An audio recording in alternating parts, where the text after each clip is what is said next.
Call him up and tell him what you're thinking, but be kind because he's doing the best he can.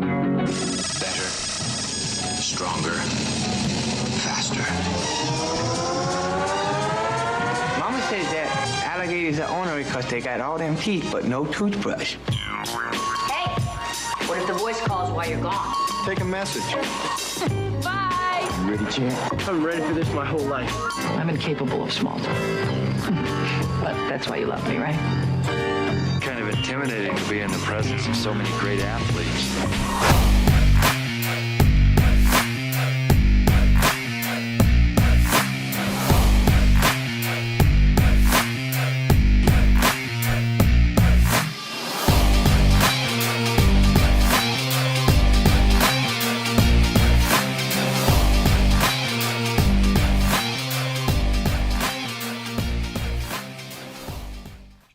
Hello and dilly out there.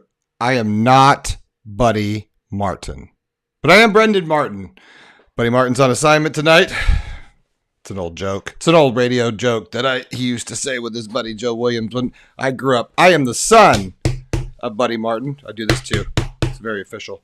I'm the son of Buddy Martin. I'm Brendan Martin, president and CEO, trash guy, and everything else of GatorbaitMedia.com, Gatorbait Magazine. We have a dynamite show tonight for you. Some of you have seen me around before. They call me the Crown Prince. They call me all sorts of bad names. Bring it into the chat tonight because we're going to talk about it. We got a dynamite show tonight. We've got David Whitley. He's in the green room. He's going to be joining us. I got a couple of co-hosts tonight. Kyle and Matt. It's Kyle Curtis of GatorbaitMedia.com and Matt, we're going to talk about your last name because I'm trying to spell it, but I think it's Cortato or Cortato, but you're going to work that out for me.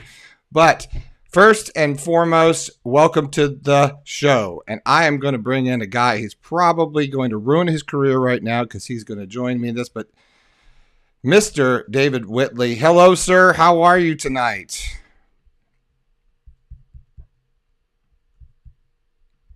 Oh, there we go. Sorry, I did a Buddy Martin. You there, David? Sorry. How are you, bud? Yes, I'm good, thanks. Was I on air when I said what a pleasure it is to be at your... I totally blew it. So, no, you were not on there. That's okay. How are you? Don't worry about ruining my career. It's already ruined. Well, it's going to be definitely ruined tonight. Thanks for joining me tonight. I appreciate it. I'm sure Buddy didn't tell you because I'm sure you wouldn't come on. But we are glad to have you. If you don't know if you mind, but I'm going to bring in a couple of other guys with us tonight. First, we're going to bring in a good buddy of mine, a guy who's been a huge help to me and a huge help to Gatorbait. I'm going to bring him in right here if I press the right button. And there he is, Kyle Curtis. Kyle, how are you tonight? How are we doing, guys? Coming off spring practice. Gainesville, great vibes today. Yeah, well, we're going to talk about all that stuff. It was hot today in the Ville. It was hot today in Gainesville. And then finally, let's see if we can do this one more time. We're going to bring in our last guest, but definitely not last, and we're going to talk about his last name. We're going to bring in Mr. Matt. Is it Cortaro? Quartararo. Okay.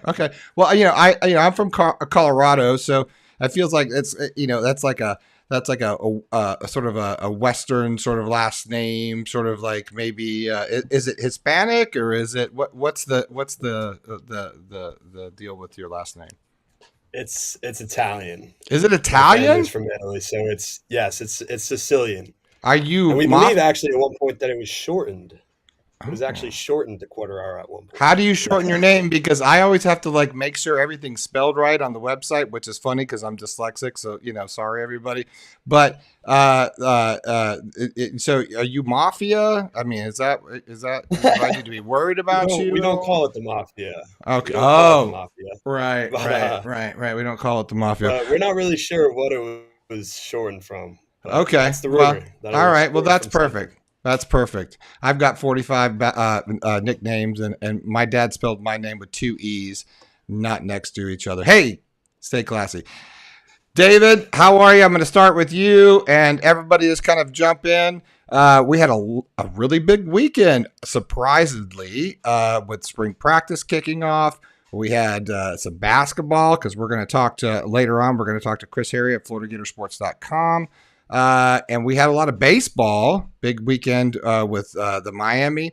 David, have you been watching any of this baseball? What did you check into these last couple of days, this last weekend? I got to admit, number one on my list was it's still Gator, but not totally. That would be the combine and what was going to go on with guys up there, especially, was Anthony Richardson going to be all that he was billed to be? And I guess the answer was a resounding yes. Okay, so I want to stop you there because I've got a couple opinions. I want everyone to jump in on that because I get that he won the combine, right? I feel like AR, it's like everyone talked about this guy. Like he has won. If there was a Super Bowl of combine, I know of all time, like he's won the combine. I get it, right? Does it translate to the NFL? And if so, is it because I've always felt like AR's deal was the muscle between the two ears? Would you all agree with that or disagree?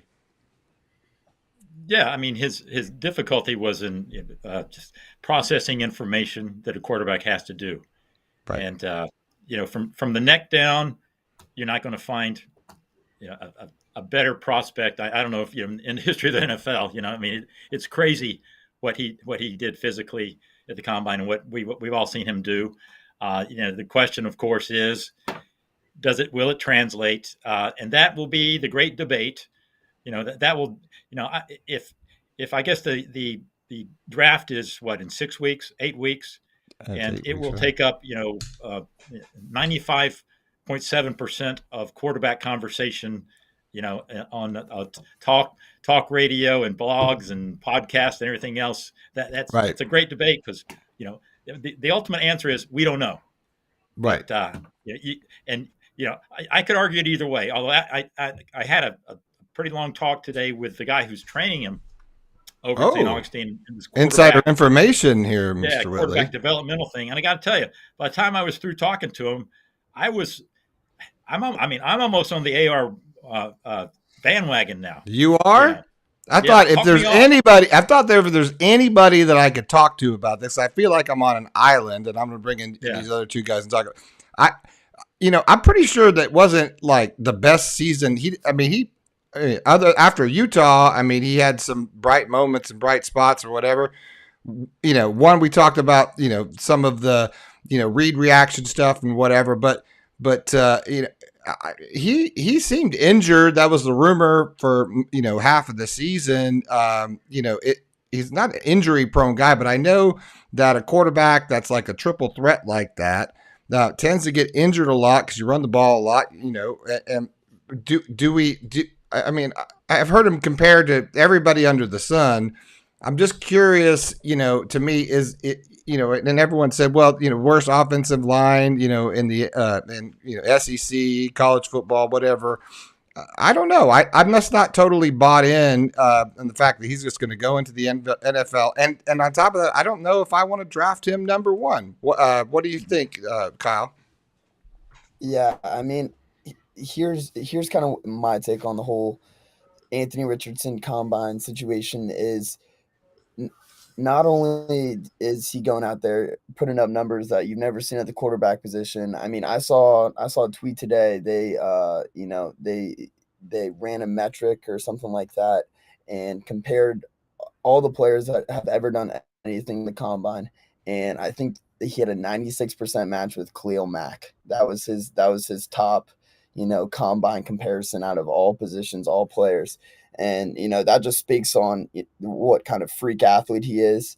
And, Rob Sale, Kingsley, all the offensive line guys who spoke today at interviews, when asked about Anthony Richardson, they were like, no one in this building was surprised at what happened this weekend. It was more I wasn't either. That's a good point. I wasn't shocked that he lit it up because he's a specimen. I mean, no question. What I read today on Twitter, it was like he's made in the lab. I wasn't surprised. It was more so that now it's numbers on paper and people, but and here's why I think people are willing to take the chance. on Anthony Richardson, in that top 10. I don't agree that he's going to go number one. I think that, Combine definitely helped his draft stock. But at the same time, I think he improved so much as a passer from obviously, Utah was good. But after that, I don't think he threw his first touchdown pass till Tennessee. Once Tennessee hit, you would see improvement every week. Limiting turnovers, making right decisions, being able to, check down to that second, third option if that first option isn't there. So I think if I'm an NFL GM and if I'm an NFL coach, I'm seeing that, hey, if I get a year or two with this guy, I get a veteran quarterback in here who's able to, show him the way a little bit. You might be able to really have something there because the physical tools are there. Yeah. Matt, what was your take on the whole thing? I mean, Kyle hit it on the head of the nail. He's a generational talent. Like there's no denying that. Us, watching every single second of Gator football knew what he was capable of doing in that combine, just like everybody else in the Gator facility did. And I'm sure it was a little shocking to, people around the nation that weren't quite aware of what he was capable of. But I don't think that was a surprising performance. Yeah, he broke the records and that's all that. But I still think he's missing that knowledge, because he did improve throughout the season. But I think even in that Florida State game, there were mistakes that all year long we had been talking about, just mental errors that I think, like Kyle said, give him a year or two in a system with a good head coach, good offensive coordinator, good quarterbacks coach, and he could really thrive. But I don't know, those teams that are looking to move up to that number one overall spot, I don't know if they have, the time to give him a year or two. I think that those teams looking for a quarterback at the number one spot, or looking for someone that's getting tossed into the fire in September. David, do you draft him? I mean, I wouldn't draft him number one. I would never draft him with the idea that he's going to be your starter from day one. Right. I mean, like Matt said, his success is largely going to depend on where he goes. And I mean, you look at even Patrick Mahomes. They drafted him, I guess, 9th pick overall, but number one. He sat the entire rookie year, even though obviously he had the physical tools, but they had a master plan for him, and it's worked out pretty well. I mean, that's not to say it'll work out the same for Anthony Richardson, but he'd be the first to tell you. When people ask, well, he's not NFL ready. Everybody knows he's not NFL ready. What has me leaning that he would be a good early pick for the right team would be that he is so new to the position, really, compared to everybody else. I mean, he's had 13 starts, I think, in college, and it's weird. You almost he played in high school, but that was just strictly going out there and just he was just by far the best talent there. He could have done anything. Gets to Florida, his first year is interrupted by COVID. He sits behind. It was Emory Jones's job to get. So basically he was just running around. He was just back there running run pass options under Dan Mullen.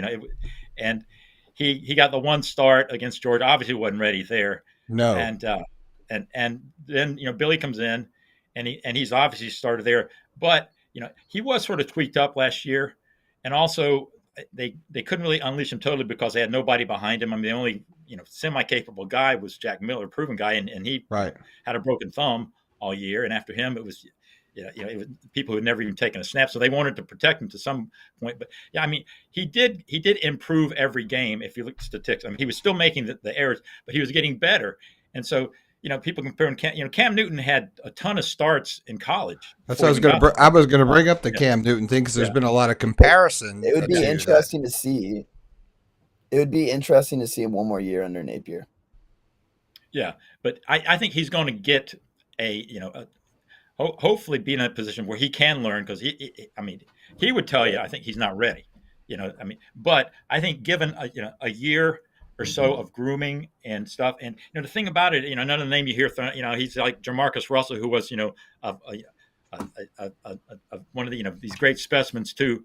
But Jamarcus Russell, 2 words that you never heard associated with him were work ethic with him. Whereas everybody who talks about and knows AR says that's not an issue. He will come in and study film and work, and it's just a matter of taking that knowledge, and he can dissect a play. He can do the whiteboard diagram and say the defense does this. So he knows what it is. It's just doing it, and it's repetition, getting out there, getting used to it. He won't get that live fire that he would have gotten at the SEC, but I think he knew that if he came out and that if you're going to be a top 10 pick, you just don't pass that. You're talking about I think the minimum of if he's in the top 10, that's $20 million. I think you go ahead and he wasn't going to get that NIL money here. So just from a financial standpoint, it was something that he needed to do. But I think so much of it will come down to who drafts him and if they have the right plan for him. Yeah, I mean that was, I don't know. I you hear all sorts of rumor mill and whatever, but the thing is like he got hurt in Kentucky game. And then he wasn't, he wasn't, he didn't seem to be as effective as he was obviously against Utah. And everyone talks about his character and that kind of thing. That's great. But, we're talking about the NFL. I just don't feel like that. If I'm going to, bank on anybody, I just don't feel like I'm going to pay that guy $20 million to come lead my football team, because I guess I felt like his leadership was always in question, and he talked about it a lot in his post-game press conferences, because that was something that Billy seemed to be working on with him.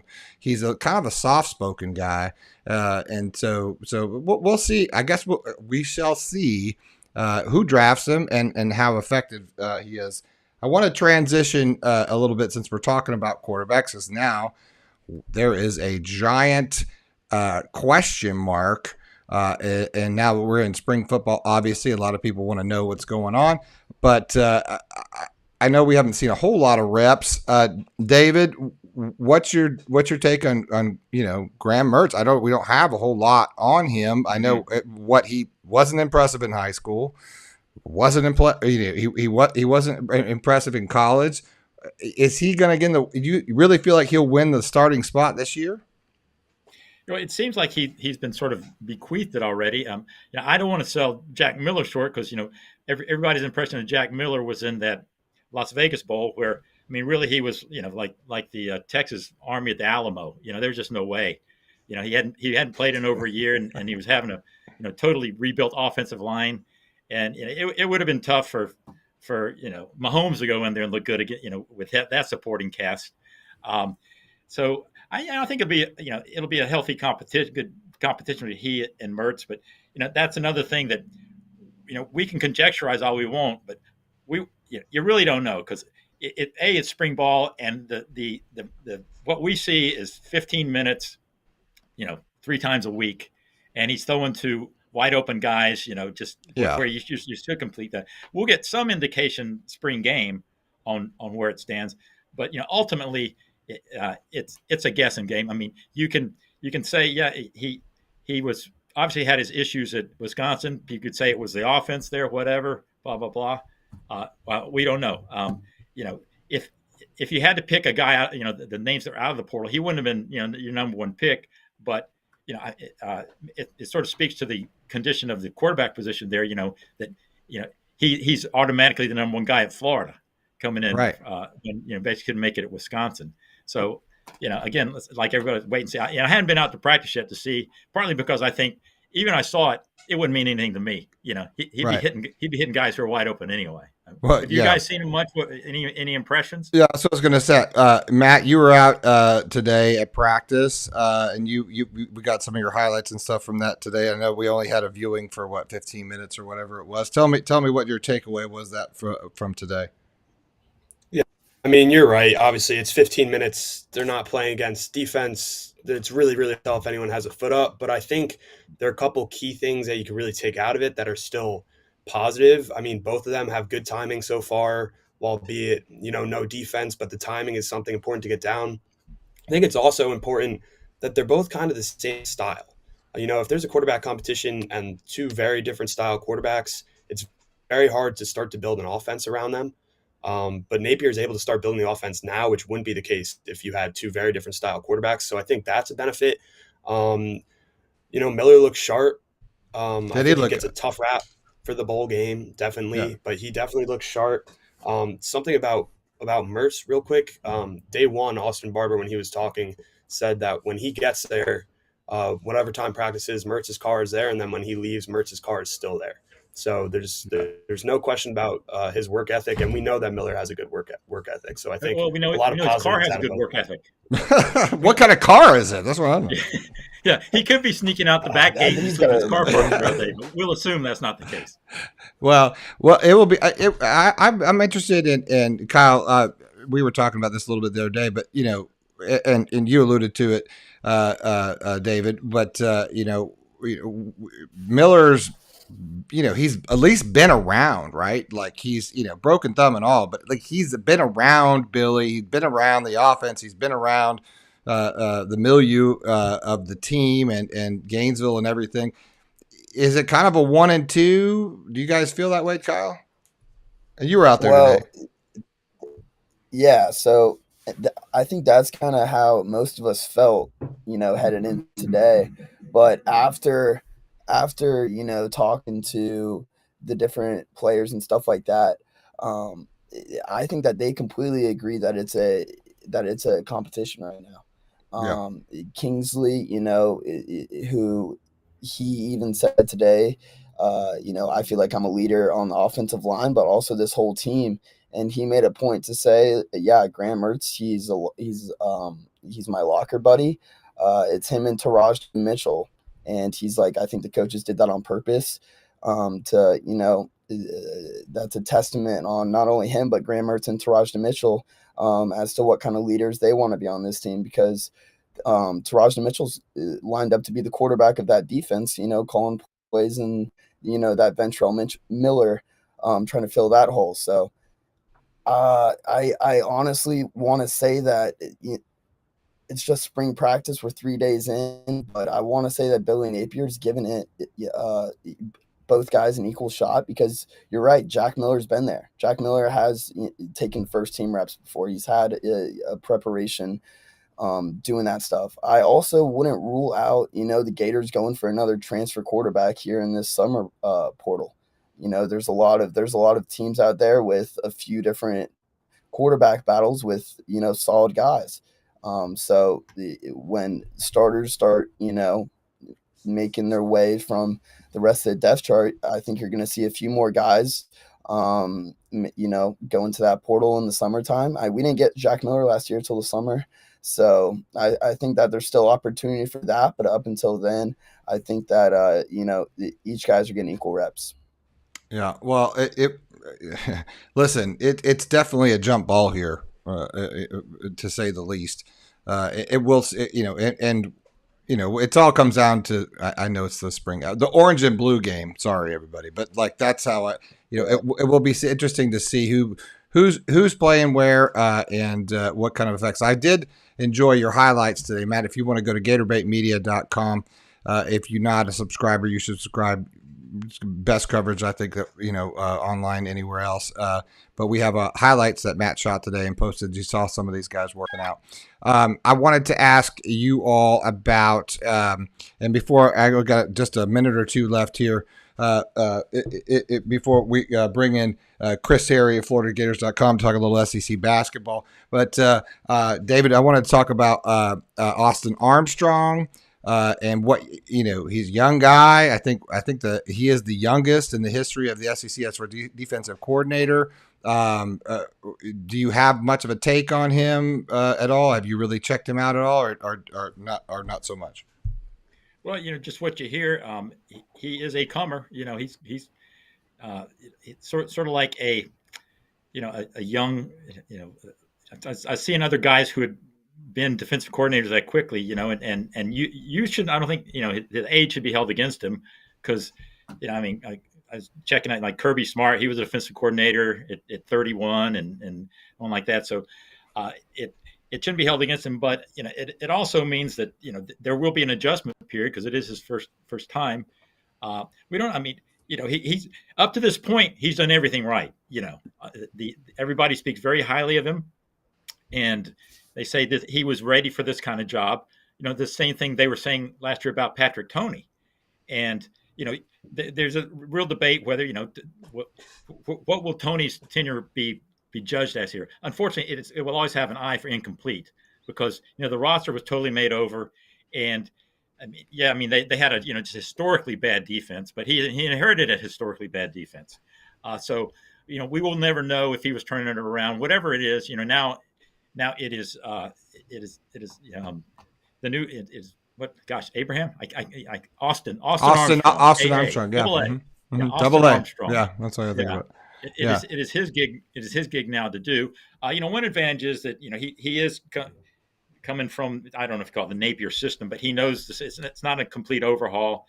Now, is he doing like it's all more his defense this year? Isn't that kind of, because I know it was a co-defensive coordinator situation last year, but I feel like I haven't heard much about those titles, but I think Tony was the guy ultimately who was making the calls.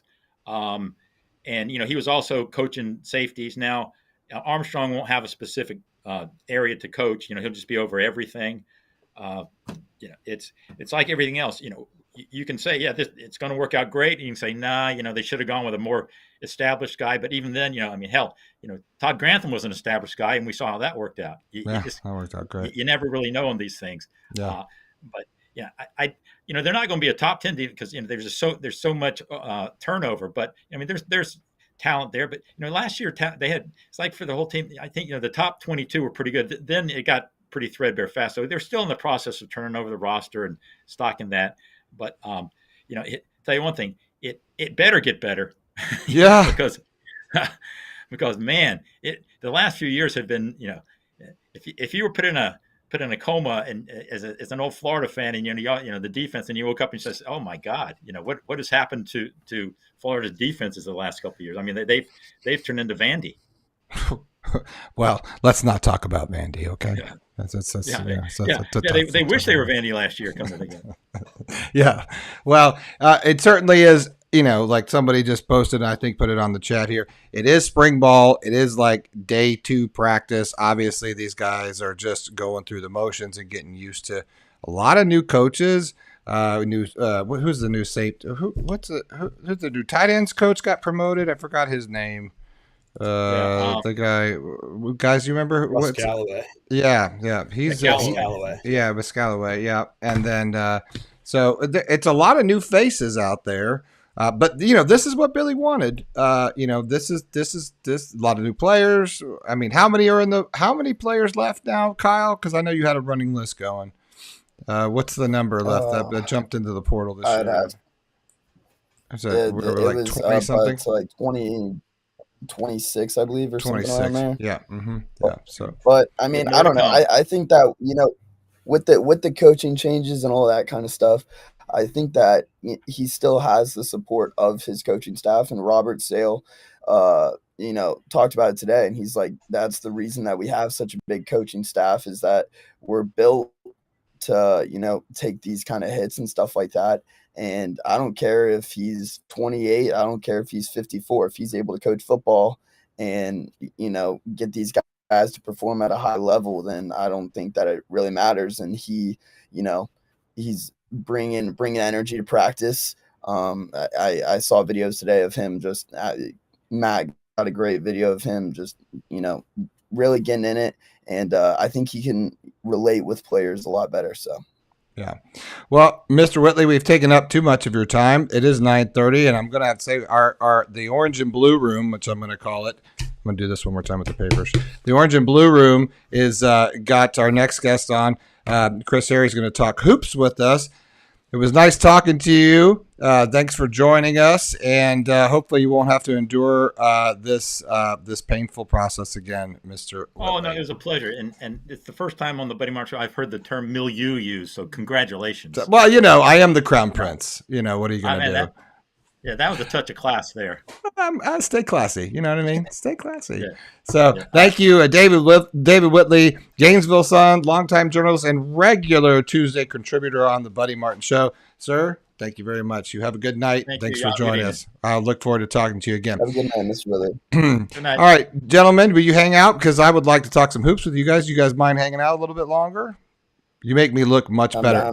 I look younger than way than both of you, by the way, just so you know. with that being said, we're going to bring in our next guest. He is probably one of my favorite basketball writers around. He is on his way to the SEC tournament.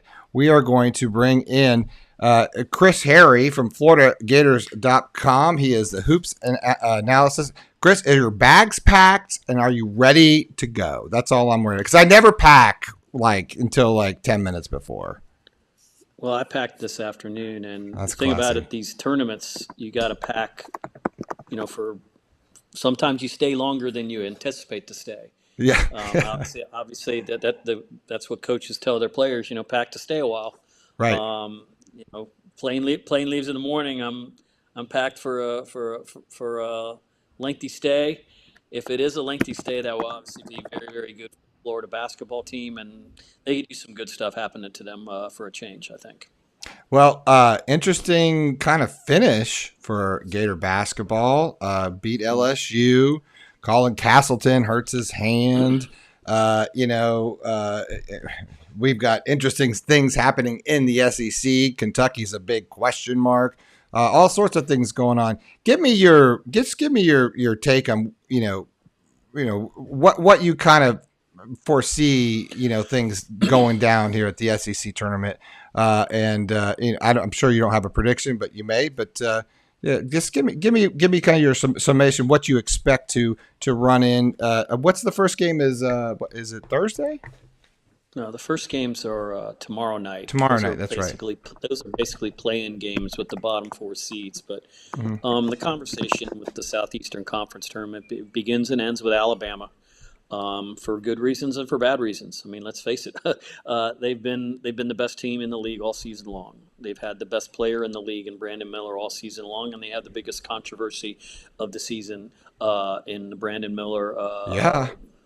No gun incident from last, and that's going to be something that this team is going to hear about over the next several weeks. Now, how they police it in terms of what they allow questions to be asked and stuff like that. They managed to kind of self-contain it along the way the last couple of weeks. Once it gets into the NCAA tournament, they're not going to be able to do that anymore. Nate Oates is an excellent coach. He's got a great team. Florida, if things go well with them in the first game, which is Mississippi State at 1 o'clock Eastern time on Thursday, we'll get to see Alabama up close and personal. They saw them last month in Tuscaloosa to the tune of a 29-point loss. I think Alabama in that game, I think they hit 17 three-pointers. I have to look, and may have only been 15. But they are an awesome team. They guard, they up-tempo, they shoot the lights out. But that's not to say that they can't be beaten. They lost to Texas A&M in the season finale just the other day. Texas A&M is a team that entered the year, okay. I think they were in some preseason polls. They lost some games in the preseason a month ago they weren't even in bracketology, and right. They finished second in the SEC, I believe, at 15-3 with a 15-3 record, and end up beating Alabama. They could certainly win this tournament. Tennessee is a team that could win this tournament, and you mentioned that Kentucky is struggling. Well, Florida probably wishes it was struggling like Kentucky right now. They do have some injuries. Alls didn't play in their last game. Xavier Wheeler, their point guard, most of the season had some kind of mystery injury and missed senior day. He wasn't even in the building for senior day, by the way. So they definitely do have some issues, but there will probably be a surprise. Last year, Texas A&M went in as an 8 seed and made it to the championship game, lost to Tennessee. So there could be some surprises in there. I have a hard time seeing Alabama not making it to that final, but weirder things have happened. But Florida is trying to end the season on a positive note. Unfortunately, losing Colin Castleton was devastating. So the maybe the most optimistic Gator fans, if I had orange and blue goggles on right here, would probably see a nice little NIT run. That's not going to get a whole lot of people excited around here, but that may be where this team is. If you're talking about this year, as far as if you want to take a step ahead, maybe you guys want to talk about this a little bit. they've got a kid named Riley Kugel who's playing Right. lights out and out of his mind right now, and Will Richards is playing fantastic right now. So there are some positives with this basketball team. It's funny, a week or before Colin Castleton was hurt, this was a low post team. Everything went through him. They have no and they were bad on the perimeter. Now they have no low post players, and everything's happening on the perimeter because of these two guys. So Todd Golden has really had to remake this team a couple times this season, and this is that's this Riley Kugel led Will Richard team is the team he will lead to Nashville tomorrow. Yeah, I was. Todd Golden's been interesting. What it's there's been a lot of back and forth. Everyone's got an opinion. It's his first year, so it's you got to give somebody some time to kind of adjust, and especially the tumultuous journey that he's been on, losing Castleton at the end. And I always say, boy, it's got to be tough to coach basketball at Florida. But what's your take on Todd Golden this year so far? Do you give him a grade, as far as A, B, as far as coming in and what he's done or what he's not done? He inherited a difficult situation. I mean, it was last March, and he made the best of it. Colin Castleton wasn't coming back. He talked him into coming back, and Colin was having a great year when he got hurt. Now, if Colin hadn't gotten hurt, they still may not have made the NCAA tournament, but they would have been in a much better position to have been a threat even this weekend. But I think a lot of people assumed some things about this basketball team, like Kwesi Reeves was going to be a great basketball player. Kwesi Reeves has moments. He's an inconsistent basketball player. He was last year. He had to make some impact. Todd had to make some impact in the transfer portal. That's going to be the case again this year. He's got 2 freshmen coming in. There may be another one on the horizon, but my guess it's going to be transfer portal. He's recruiting very well in terms of he's going out and making connections. Now you got to get the guys. It does you no good to obviously these guys know to finish second in recruiting, but they're in the mix with some very interesting and players who could make serious impacts the next couple of years. It's not going to happen right away. You said it's been rough to coach the Florida Gators. It's rough to coach the Florida Gators if your name isn't Billy Donovan, because everyone thinks that that results are supposed to be Billy Donovan-like. And I think the further we get removed from Billy Donovan, you start to come to the realization that this was a generational coach, maybe one of the 5 greatest in college basketball history, to do what he did at this place and get the players that he did here. It's not an easy job. You see how this job is a lot like some of the other jobs in the SEC. Pockets of success. Todd Golden is a guy here he's very confident in himself. He's very confident in his abilities, confident in his staff, and I like what he's been able to do amid some of the adversity that they faced this year. So he just needs to, it's 1 year. Billy Napier's had 1 year. Billy Napier didn't have a very good roster last year. I know we're branching off into football talk right now, but these guys, you guys follow it closer than I did. He's done a pretty good job recruiting, right, Matt? Right, Kyle? Yeah. Let's afford Todd Golden the same opportunity and see what kind of players he gets after he's gotten a year with the landscape of this program and knowing what he needs to do, knowing what he needs to do to compete in the SEC. Mm-hmm. Yeah, I will be, and just not to get too deep into it, but I don't know basketball obviously as well because it's all Florida football all the time, but recruiting wise for Todd Golden, is he much of a recruiter, or is there or is that not really his wheelhouse? Well, if you're not a recruiter and you're in college basketball, then you're not going to be a college basketball or college athletics, right? That's right. Yeah. No, he's a recruiter. He's a relationship person. He's a relationship person with the players in his locker room, and he wants to be a relationship person with the people that he's recruiting. And that just lends itself. He prides himself on the fact that he listens to the same music as some of these guys, and he can relate to them. He talks like them. He has a charisma about him that can relate to people a lot younger than him, people his same age, and people that are as old as I am. So I like him. I like what he's done to date. He just needs more time. I mean, 16-15 is not what Florida basketball fans want to see. 6-7 is not what Florida football fans want to see. These guys are good coaches. They have plans. They need time to implement their plans. And if it's 4 years from now and the plans aren't working, then we'll have that conversation then. And they'll also know. I mean, Todd knows. He knows that the team has to get better. The talent has to get better. And 9-9 in his first year in the SEC, it's okay.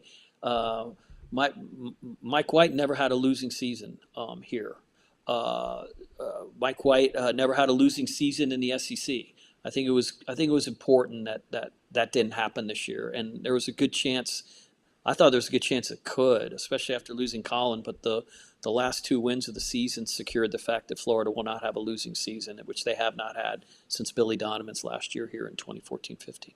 Yeah. Well, before we let you go, we've been really grateful for your time. Kyle, do you have anything for Chris? No, hold on, Kyle. I muted you because you were typing really loud, and I didn't like your typing sound, so I turned you down. Go ahead, Kyle. You were really rude with your typing, Kyle. I mean, I watch it with all my buddies.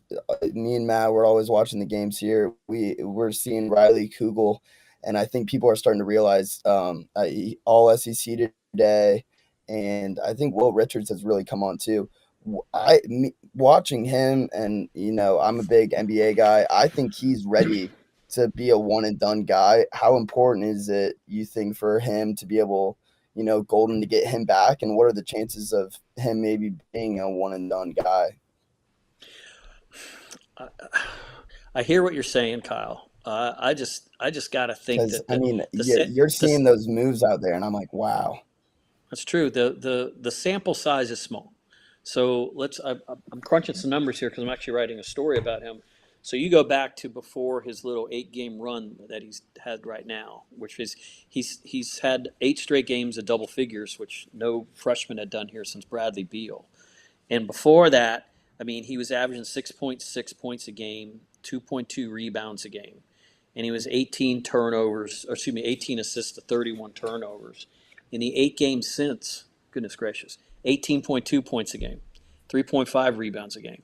He's shooting 54% from the floor and almost 41 or over 41 from 3. So I give him the horn for that. I mean, that's pretty good. Yeah, Kyle, the way he's doing it, to your point, he looks like an NBA player. Whether it's your step back threes or your Euro steps driving in the lane, beating his man off the dribble. I mean, he's got that whole what I would call a buffet of moves to which, but it's only been 8 games, so. How mature is he? Is he ready to go through and have his entire life and basketball game dissected? This guy only got here in August. He was a late arrival here because he qualified late. So it seems like a lot has come at him at once. And as much as I worry about the NBA, and as much as Gator fans probably worry about that, they also have to worry about him getting poached because now he's going to be an unrestricted free agent. Technically, the way college basketball is right now, and there's something, and it's effortless for him. That's right. So he's been asked about that. He says, "If anyone's talking like that's going to happen, it's a lie." That was his quote after the game the other night. But he is that good, and you guys have it. That's you're on the right track to think that people will be seeing, because I think he's popped up on a couple of mock draft boards just over the last couple of weeks. But to my point that I was making, if you can get Kugel back, you can get Richard back. You go find a couple bigs. You're not going to find Colin Castleton in the transfer portal. No. If you get some size around those guys, they have 2 freshman bigs coming in. That makes those 2 guys are a nice nucleus from which to kind of build around. Yeah. Well, we've taken up too much of your time, and you've got a flight to catch, sir, so I don't want to keep you up late. Hey, will you check in with us if we get some kind of crazy run from Florida, and you're there for a couple of weeks or whatever? You maybe call us. I ain't going to be in Nashville a couple of weeks, no matter how long. If they go on a run, you could have some fun in Nashville, though. You can. I have had some fun in Nashville, Kyle. I'm not a honky tonk guy, so I don't know. I mean, Nashville's whatever. I'm not a honky. I can go left. I can go right. I can go honky tonk. I can go left. I can go Irish pub in Nashville Falls. Hey, nice reference with St. Patty's Day around the corner. I'll be fine. Hey. Yes. Yeah, well don't done. worry about me in Nashville. I'll be just All fine. right. Well, we hope to hear back from you. I know it's your first time joining the show. We got to give you some applause there. Thank you. Great job, Chris. Yeah, no, it's quality. Yeah. I didn't know you had that many people in your bedroom there or whatever. Well, I'm kind of an open kind of guy. I go left, right, up, and down. So there you go. Okay. Hey, Chris, thank you so much for joining us. I hope to hear from you soon. Hope we didn't scare you off. And next time, I promise, buddy, will be here to join you. Night, guys. Thank you for All your right. time. Thanks, Chris. Thank you. Have a good night. Guys, you'll hang out for another segment. We're going to toss to a quick commercial break. You are listening and watching to the Buddy Martin Show. Special guest Brendan Martin, a.k.a. the Crown Prince. You are looking at Kyle Curtis and Matt Cortado. See that stuff, Matt? That's solid. Can't teach it. We'll be right back after this commercial break. Oh, well, we're going to turn up the audio. There we go. Everyday necessities. Just look at gas, streaming services, and heck, even chicken wings. Well, there is one necessity that shouldn't cost a ton. Taking care of yourself and helping fix all the aches and pains in life, and the fine folks at Titan MRI agree. With costs a fraction of what you'd pay at a hospital, you'll not only save money, you'll be taken care of by staff with over 20 years experience. So when you need an MRI, call Titan first, and you can go where your doctors send their families. Now offering CAT scans. I know you have 25th anniversary of your Scholar Athlete. Maybe you ought to bring back some of your old musical buddies and put on a 40th anniversary of your music career and bring it back to the Southern Music Hall. That'd be a great reunion. Well, actually, we did that, buddy, at the Matheson Museum in Gainesville for the next 9 months. The whole museum is turned into a retrospective of the Great Southern Music Hall. It's an interactive, beautiful photographs by famous photographer John Moran, written by a very fine journalist named Bill DeYoung, who was the entertainment editor for Know him well and used to work with him. Okay, so this exhibit is top notch. We hired a professional graphic designer to come in from Orlando, and it's free. Go to the Matheson Museum. It'll take you down memory lane. And what's really cool, we have all the artists listed and pictures and stories. And there's a QR code by each of the artist's picture. And you can you put your phone up there and you'll hear a song by that artist. See, two great minds thinking alike. The only problem is you already had the idea. And I'm just remembering we talked about this once before. Well, that's great. Thanks for all the musical heritage you brought. If you want to go back deeper, next time we'll talk about way back to the era of Bo Diddley and other musicians in the area who came from around here. Gainesville and Ocala and North Florida has some fantastic musicians over the years. And thanks for doing your part to help preserve it, Jeffrey. Well, thank you very much, buddy. It's a labor of love. All right, Meldon Law, they're litigators. Check them out. They don't back down. Thanks, Jeffrey. Okay, we are back. Of course, that was Meldon Law, and they were talking about what they're doing out there with all the musical stuff, and that was Buddy Martin, and I am not Buddy Martin, but I look like a younger version of him, and I am joined with Kyle Curtis and Matt Cortado. Woo! We've got a lot going on tonight, guys. I feel pretty good. We got a few minutes left. I say cheers to you both, because I'm having a beer. Cheers. I'm drinking the Golden Monkey tonight. Yeah. $13 a six-pack. What's up? I say dilly to all of our friends out there watching tonight, and I'm going to knock this out really quick. If those of you who are watching, I want to tell you about RedStar Medical Research. With a proven reputation as high-quality, patient-centered clinical research facility, RedStar Medical Research brings cutting-edge clinical research trials to the Ocala areas such as Alzheimer's disease, psoriasis, osteoarthritis, big words like Cortado, migraine, and fibromyalgia, along with many other conditions that affect our community. Since its inception in 1998, RedStar has participated in more than 600 clinical research trials and continues to partner with prominent pharmaceutical and biomedical companies throughout medical research. Oh, no, that's industry. Sorry, wrong word. RedStar Medical Research, seeking tomorrow's answers to the health questions of today. And I read that cold, not too bad. I'm going to give myself a horn. So, all right, let's talk some football. That was great to hear from Chris Harry. Those who were watching it, it was great. He's a pretty cool guy, huh, guys? Yeah, definitely. Sharp guy.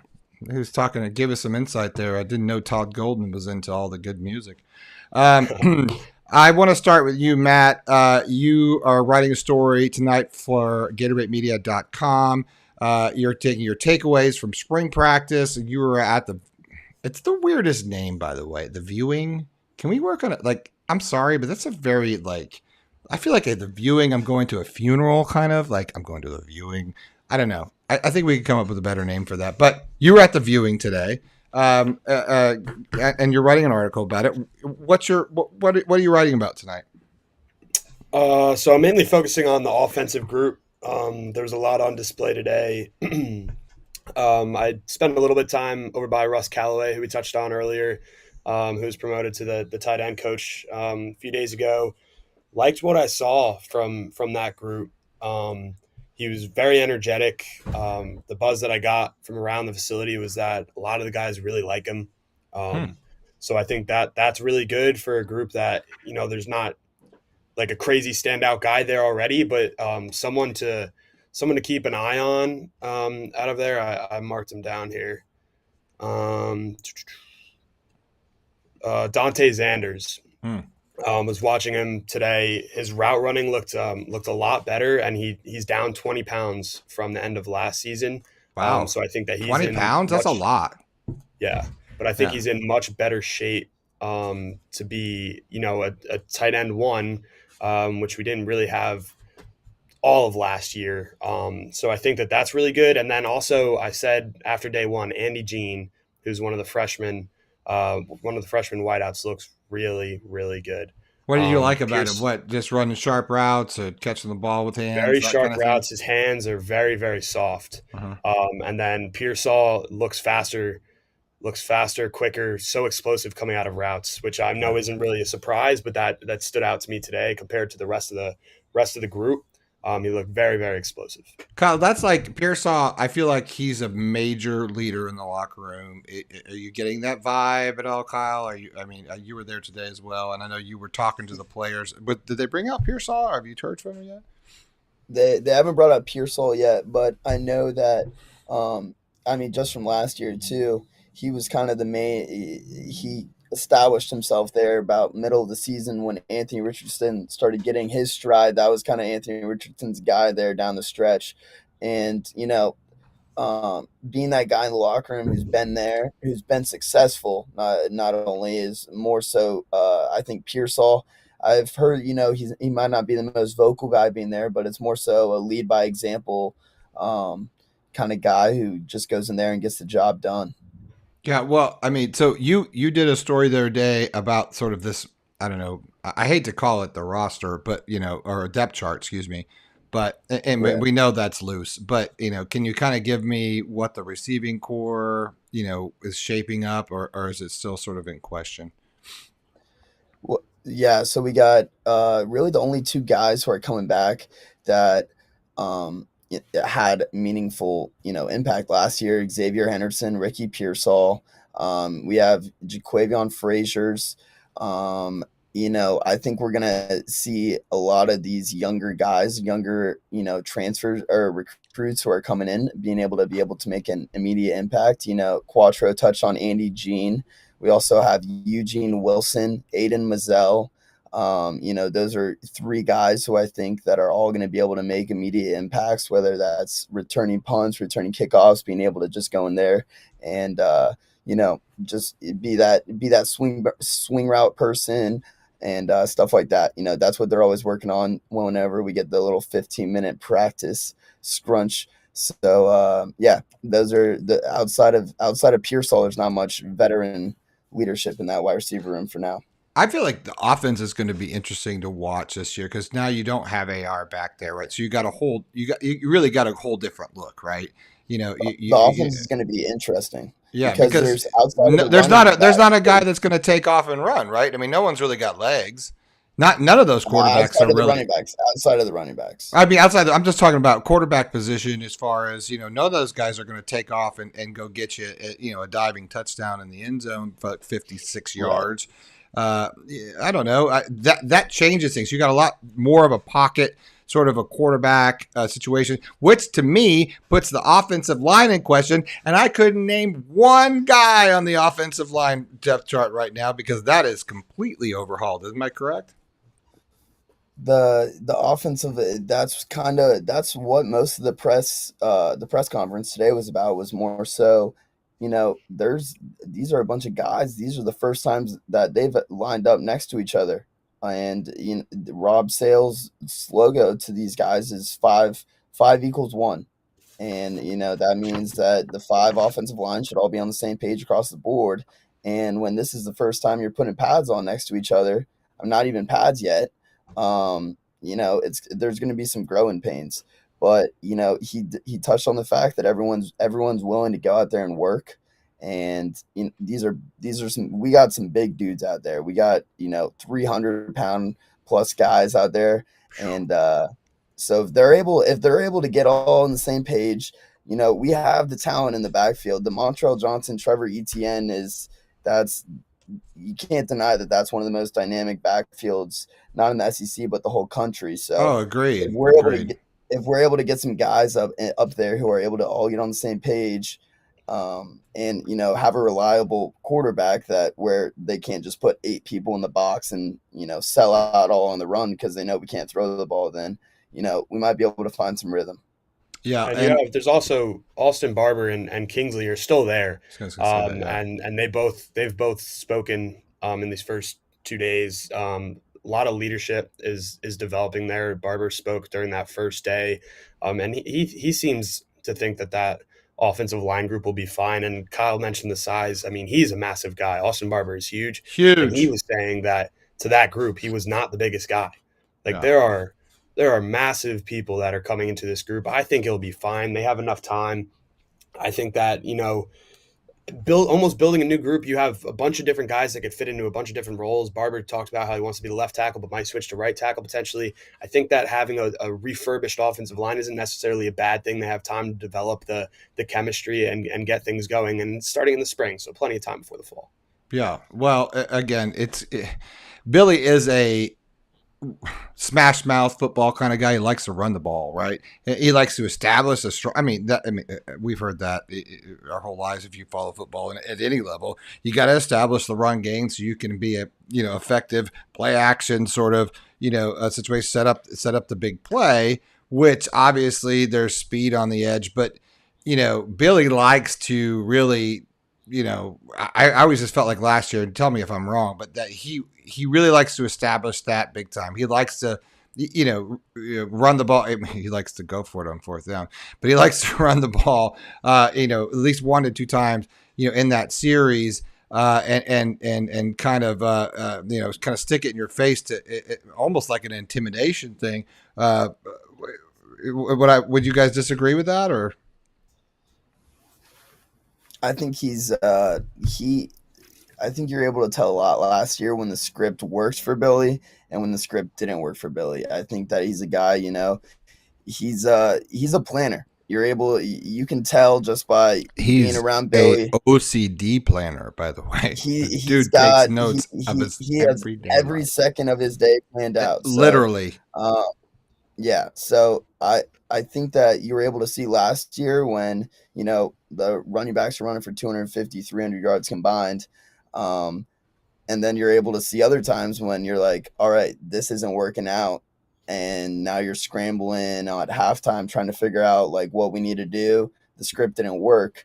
So hopefully that's kind of what I want to see the biggest improvement on with Billy this year, is being able to see a little bit more adaptability to in-game, scenarios and stuff like that. Because before the snap even starts, I'm confident that Billy Napier has put in just as much work, if not more, than the other team.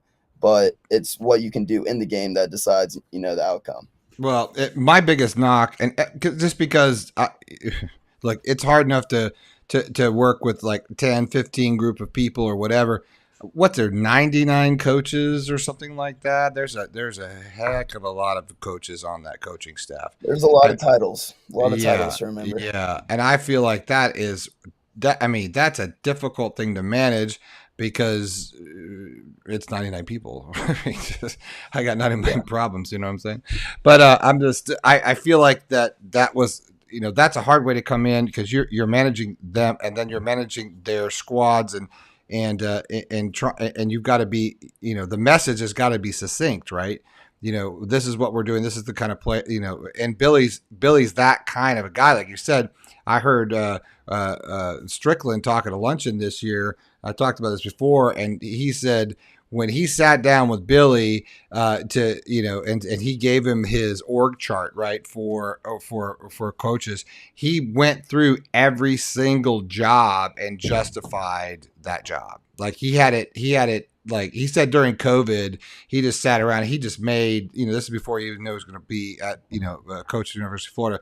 But for years, he keeps track of this coach, who he is, what he's done. And he just had a list of people that he goes to. And he literally, like you said, Kyle, he literally plans out every second of his day. But then he looks at what happened at the same day last year or the year before and what happened that day and references, that and then brings it in. Now, that's pretty incredible to me.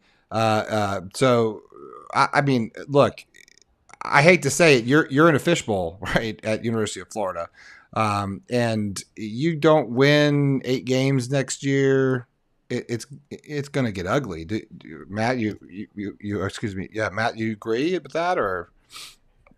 Yeah, I mean, we were just talking about it with Todd Golden too. Like the expectation for any coach here at the University of Florida is to win, and obviously it can't always be that case, especially come year one. But I think that we've seen in almost every phase of Napier's very short tenure here so far that there is a plan that he has set, and we have to be a little bit patient with it. But yes, I do agree. I think that come the end of this season, if it's not at least a step in the right direction, that fans are going to get pretty hostile. But I think, I mean, we've seen spring practice, me and Kyle, we've seen the energy that's coming. And I know that energy was kind of like that last year. But I mean, they're taking the steps in the right direction. And I have to, I mean, at least I have faith in the planning that Napier is doing and that that's sending us in the right direction. Yeah. Now, did you guys see his post practice presser today? Did Billy talk or was it just players? Billy didn't talk. It was Rob Sale, Antoine Powell, and then Kingsley. Okay, cool. Well, again, and I'll send out. I'm doing an article on that tonight that we'll have either out tonight or tomorrow morning. Okay, and then and what's the schedule? Is it the same every week? So it's Tuesday and Tuesday, Thursdays, and Sunday. Tuesday, Thursday, Saturday. Right. But Matt and I will be out next week. Oh yeah, where are you guys going? We will get spring breakers. We got our spring break cruise. Where are you going? Where are you going? Dish. Where are you going? Where are we going? We're going to Nassau, Bahamas, and then I think we're going to Coco Cay. The Royal Caribbean. Coco Cay? A bunch of us are going. What is Coco Cay? I don't know. I don't know. You don't know? There's a beach. Who planned this between you two guys? I want to know. And I want photos. But who planned this? Yeah, like I want to know. We'll get a bunch of photos. Yeah, I'm sure you will. Is it a whole group of you all caravanning in one car, and then you're gonna go down and rent a boat or something? I'm sure it's sketchy. I think there's like 20, 25 of us going on the boat. Oh, I'm sure there's more than that. I'm sure you guys will be breaking all sorts of laws down there. Don't get arrested. Like I tell my daughter Stella, go big, but don't die. Okay. That's like dad 101 in my house. Okay, go big but don't die. Hey, guys, it is 10:05, 10:04. I really appreciate you coming on tonight. And we look forward to reading your articles. Seriously, be safe on spring break. Have a good time. You've done a great job. I really wanted to say a heartfelt thank you to you both. I think I enjoy reading your stuff. You guys always are there in a pinch for me and for Buddy. And just want to say thank you very much for the work that you do, and enjoy your vacation. It is well earned. And when you get back, I'm going to work your ass off, just so you know. All right. Thank you very much. Good night, guys. Thank you very much. Good night. Good night. All right. Good night. Well, that is it for me tonight. Thanks for watching the Buddy Martin Show. I get a lot of questions concerned about Buddy. Buddy's fine. He's in the living room over there, probably eating bonbons and watching some sort of show with my lovely mother and his lovely wife, Joan Martin. He will probably be on tomorrow night. We'll have more from him. We have lots of stuff. Don't worry. Well, we talked to Franz Beard, who's at the baseball game tonight. He'll be writing a story. We'll have that on GatorBaitMedia.com. If you're not a member of GatorBaitMedia.com, you really should consider it. It's affordable, and we have great writers like not only Matt Cortaro and Kyle Curtis, but obviously Buddy Martin, who writes a column regularly, at least once or twice a week, and Franz Beard, the Iron Duke, who literally does like 2 to 3 games at a time. He's relentless. And a big shout out to one of our other columnists who's lost his mother this week, and Lauren Meadows. We want to say, Lauren, shout out to you and your family. I know you're in Ohio. We love you very much. We're sorry for your loss. And we wish you the best, Godspeed, and all of those things. It has been one crazy sort of week. Lots of full moons. It must be, I guess I am a Pisces, right? So all that good stuff. If you tune in to tomorrow night, it's going to have probably a bunch of great guests. You won't have to put up with me. I don't have Kiki, David Baldoff, but thank you for asking. I appreciate it. Jared Swain, how many guys do we have on the roster? I don't know. Kyle is gone. I don't think we really know. It's not like a hard list right now. It's just whatever. Robert Turner, good night to you. Thanks for all of you guys that joined me and hung out on the show. And again, consider GatorBaitMedia.com. It is a wonderful gift for your loved ones or your loved ones who are Gators or anything else. And plus, we're a family-run and operated business, and we say at GatorBaitMedia.com or GatorBait Magazine, we are all real journalists for real Gators. Thank you very much, everybody. Have a great evening. Stay safe, and remember, go big and don't die.